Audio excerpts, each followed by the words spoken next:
Endabeni zethu lamhlanje lilo Gibbs Dube. Ikomishini ehlolisisa ukudutshulwa kwabantu abayisithupha kusanda kwenziwa ukhetho kweleZimbabwe lonyaka isiqalisile umsebenzi wayo eHarare. Amakansili asemhlanganweni omkhulu koBulawayo azama ukukhanga osomabhizimusi ukuthi bavule amafactory emadolobheni atshiyeneyo.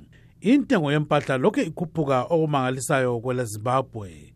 Ibandla eliphikisayo kwele South Africa likhankasela ukuthi kuxoxwe abantu bokuza abahlala kulelo lizwe okungekho emthethweni.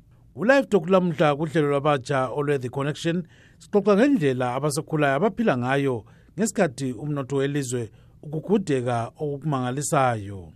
Thumelani imlayezo yenu ku WhatsApp kunombolo yethu ethi 001 202 465 0318 kumbe enkundleni yokukhulumisana lokuzilibazisa yebulenjini obe Facebook ekhasini le VOA Ndebele. Lingakhuthwa yilezi ndaba lezinye ku Studio 7 ngapasi 7 ntambama langapasi 6 ekuseni kumakakasi athi 9:09 AM 4930 15580 laku 6080 kHz shortwave. Lingakhohlwa ukuthi siku WhatsApp la ku Facebook ku VOA Ndebele.